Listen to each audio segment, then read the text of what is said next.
En la mira de Carlos Rajo. 7:45 es el tiempo del centro del país. Ya está Carlos Rajo, nuestro experto, nuestro analista de la agenda internacional. Carlos, ¿cómo te va? Muy buenos días. Muy bien, gracias. Muy buenos días. Oye, Carlos, bueno, pues ayer lo comentabas, nos dabas a conocer y dabas luces sobre lo que iba a ocurrir en El Salvador el día de ayer. Bueno, pues Óscar Arnulfo Romero, el arzobispo de San Salvador, quien daba su última oficio religioso hace poco más de 35 años, bueno, pues y perdía la vida a manos de estos grupos paramilitares y de lo que estaba sucediendo en aquel país, pues fue beatificado. Fue un suceso importante lo que ocurrió el día de ayer. ¿Y qué relevancia tiene ahora que viene para El Salvador y para los católicos allá en aquel país?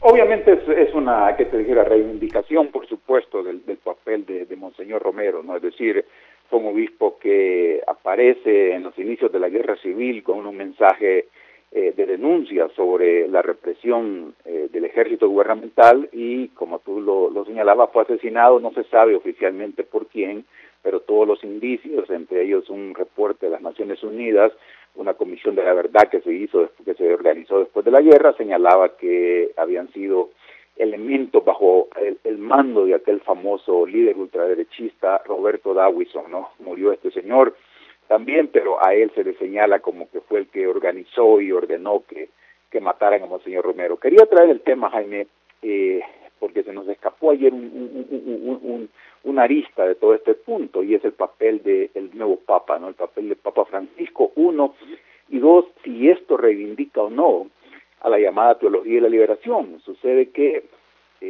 cuando se da lo de Monseñor Romero, y en esos años un poco antes y después, la teología de la liberación tenía mucha influencia en América Latina, y se supone que una vez que llega Juan Pablo II, mete la teología de la liberación debajo de la carpeta porque no le gustaba, ¿no?, todo este tipo de cosas. Ya ves que era un papa que venía de la Polonia comunista, entonces él sentía un tufo a izquierdismo, a comunismo en todo esto de la teología de liberación. La teología de liberación es básicamente la teología para los pobres, ¿no? Una iglesia desde los pobres, ¿no?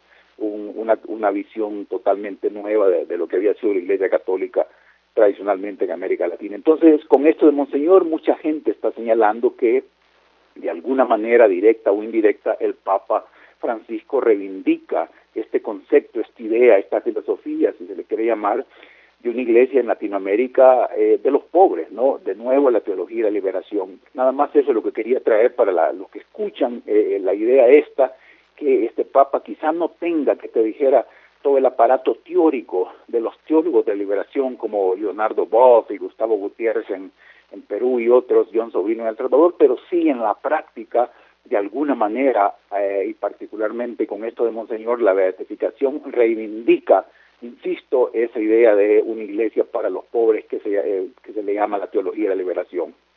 Y Carlos, bueno, pues importante, y ahora, como bien lo comentas, el papel que jugó Francisco fue determinante para conseguir esto, y también para quienes gustan de este tipo de temas. En la semana aquí en la Ciudad de México vimos este halo solar, este fenómeno meteorológico que se genera por partículas de agua y de hielo que se ponen en la atmósfera. Pues el día de ayer, en la beatificación de este personaje, Óscar Arnulfo Romero, sucedió el mismo fenómeno. Para todos aquellos que gustan de estos temas y de estas situaciones, bueno, pues el día de ayer ocurrió algo muy similar allá en El Salvador, en una época del año que pocas veces resulta, porque es un fenómeno propio de los meses invernales. Carlos, cambiando de tema, ayer tocabas muy por encimita, pero es algo muy importante lo que está ocurriendo en Irak, el avance de este Estado Islámico, cómo pretende llegar a ciudades importantes, y también, bueno, pues ya hay tribus chiitas y otros grupos de la sociedad civil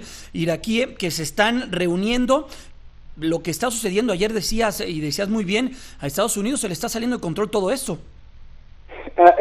Antes de entrar al análisis de las consecuencias políticas o militares de eso en Irak, Jaime, déjame tocar un tema que tiene que ver siempre con el Estado Islámico. Lo hemos repetido varias veces aquí, que el Estado Islámico tiene dos piernas, ¿no? Una la tiene en Irak, funciona en Irak, y la razón por la cual se habla de que se le está cayendo todo a Estados Unidos es porque entre las cosas que han pasado en los últimos días en Irak es que este ejército islámico ha retomado una ciudad que se llama Ramadi, que fue combatida fieramente durante la intervención estadounidense. Muchos soldados estadounidenses murieron allá.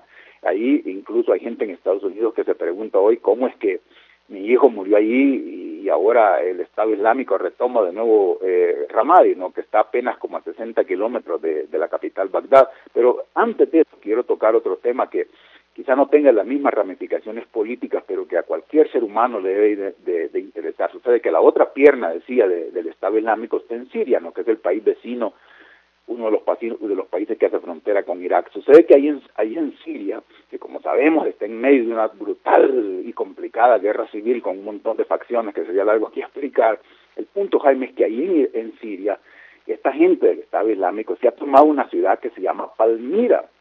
Palmira es un patrimonio histórico de la humanidad. No me alcanzan las palabras, no tengo la fluidez en mi vocabulario para explicar lo que significa esto. Cuando ves las fotos te quedas, yo nunca las había visto, lo confieso, hasta estos días, y te quedas helado al ver esas fotos. Son unas ruinas majestuosas, tremendas, del período greco-romano, de allá por ya desde hace 1000 años, antes de que apareciera, de que estuviera Jesucristo, ya existían estas ruinas. Era un punto, están en el desierto, en medio de absolutamente nada, y las construyeron los romanos en su época de esplendor, y por alguna de esas razones extrañas se han conservado relativamente bien. Es decir, obviamente son ruinas, ¿no? Pero cuando ves la foto se queda claramente la idea de lo majestuoso que es este asunto. Era un punto de, que te dijera, un oasis entre lo que es el Mediterráneo y la gente que iba a los ríos de Éufrates y todo eso que están en medio de Irak. Y insisto, se habían conservado relativamente bien, y el temor ahora es, porque ya lo han hecho en otras ciudades que se han tomado, que estos tipos del Estado Islámico son tan locos que la destruyen, así como los talibanes. Bueno, hemos visto cómo entraron me parece que en Tikrit hicieron esto en un museo, ¿no?, y en algunos otros lados. Correcto, eso en Irak. En efecto, la destruyeron, y ellos mismos se filmaron con unos grandes, ¿cómo se llaman esos martillos grandes que se usan en la construcción? Destruyendo, que te dijera, cosas que, te repito, son patrimonio histórico de la humanidad. Entonces hay alarma tremenda entre los especialistas, porque es única esta ciudad, Jaime. Es quizá las mejores ruinas que existen en todo el ¿cómo se llama?, en todo el Medio Oriente. Así de simple, un patrimonio histórico de la humanidad, y obviamente la gente se queda de brazos cruzados. ¿Qué puedes hacer, no? Es el avance del Estado Islámico dentro de esta locura que son las guerras tanto en Irak como en este caso en Siria. ¿Y qué tiene para salir? ¿Cuál es la clave que tiene Estados Unidos? ¿Qué papel juega dentro de todo esto? ¿Se ha querido meter, no se ha querido meter ahí? ¿Cómo ves el actuar de Barack Obama y de los propios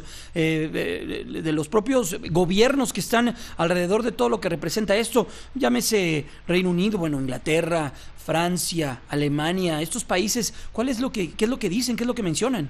El problema es que cada país es distinto, es una obviedad, pero por supuesto, pero para resolverlo, una cosa son las soluciones para Irak, las posibles soluciones, y otra cosa son las posibles soluciones para el país vecino más pequeño que Siria. Lo de Siria es complicadísimo porque es una guerra civil, ¿no? Una guerra civil que no tiene solamente dos bandos como normalmente tienen las guerras civiles. Esta es una guerra civil que tiene un montón de bandos, porque por un lado tenés al gobierno que está en el poder de Assad, al cual Estados Unidos combate, pero ese mismo gobierno se mantiene en el poder gracias al apoyo básicamente de Irán y de Rusia, y de Hezbollah, que es un grupo armado patrocinado por Irán, que está en otro país vecino que es Líbano. De Líbano, estos de Hezbollah se pasan a Siria y le ayudan al gobierno de Assad a mantenerse en el poder. Y este gobierno de Assad es combatido primero por toda una serie de grupos insurgentes. Primero, tenés un grupo insurgente que de alguna manera tiene el apoyo de Estados Unidos, de Saudi Arabia y de otros, que son más o menos gente normal. Pero además de eso, de entre los grupos que combaten a Assad, tenés a este famoso ejército islámico, lo cual pone a Estados Unidos de entrada en un dilema. Estás contra Assad, pero no podés apoyar al que lo combate, que es el ejército islámico, ya que se supone que también es tu enemigo.